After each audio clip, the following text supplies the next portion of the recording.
Welcome back, everybody. What I have laid out are all the parts for my next build. This is going to be a build using Gigabyte's brand new, let me pull this out of the way, Gigabyte's brand new 880GMA-USB3 board. This is one of their first AM3 Plus motherboards. So it's got all the good stuff from Gigabyte: dual layer copper PCB, dual BIOS, great power regulation, and really great onboard audio. This is what the motherboard looks like. Now, the motherboard looks like it's standard fare. It's basically a micro ATX board, and what it has is, let's see here, 4 DIMMs for a total of 16 gigs of DDR3. It can run DDR3 up to 1866 megahertz. Okay, we have 6 SATA 3.0 connectors here, and it's very well placed. It's far away from the PCI Express graphics card slot here, so hopefully nothing gets really blocked. None of the SATA ports get blocked here. We have your 24 pin. We have 1 fan header for system, 1 for CPU. You have a 8-pin power connector here.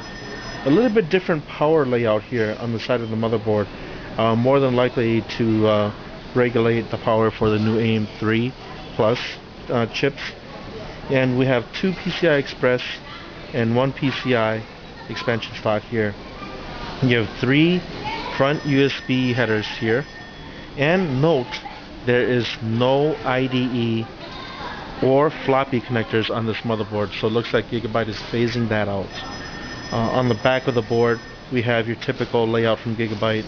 We have a analog audio, and then you have your optical out. You have HDMI, DVI, VGA. We have 4 USB 2.0 and 2 Super C USB 3.0, and a combination PS2 port. So overall, very nice board. As of this video, there is no AM3 Plus processors released, and that's going to change in the next few weeks. What I'm going to put in here is a Phenom X4 925. This is a low frequency processor in terms of clock frequency. It's only 2.8 gigahertz, but it does have 6 megabytes of level 3 cache. So it is a Phenom processor, and it's sitting right here. However, they do not give you a really nice heatsink of it. This is a very pathetic heatsink. I understand it's underclocked, but at the same time it is a Phenom processor, so it's going to generate more heat. They should have included a better heatsink. Okay, what's going to be going in there is an LG DVD burner. We have 4 gigs of DDR3 1600 megahertz from G-Skill. We have a fresh copy here of Windows 7 Home Premium. And so for the graphics end, we have an HD Radeon 5570 from XFX. Lifetime warranty. This was not packaged very well. Okay, they should have at least put some cushioning in there, quite honestly. And I already took it out of the case, so I really can't do an unboxing of it. Has a nice size heatsink. Has a nice size fan for the size and the price of the card. On the back, you see DVI, HDMI, VGA. This is not Eyefinity capable, but it is a DirectX 11 card. So, pretty good specs, 400 screen processors, enough to do transcoding, basic gaming, and photoshopping. Now, for the power supply, we have Antec Earthwatts 500 watt continuous power supply, 80 plus bronze, so very good power supply, great warranty. Now, here is the power supply itself.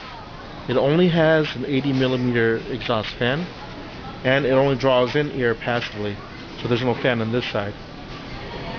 No sleeving except for on the main 24 pin rail here.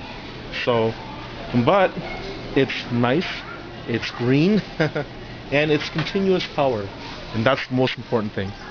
So I'll do a final video when the build is done, and hopefully we can generate some decent numbers out of this build. But what you have in front of you is going to be a pretty decent build for the money. Any questions or comments, please post them at the bottom of the video, and thanks for watching. Bye.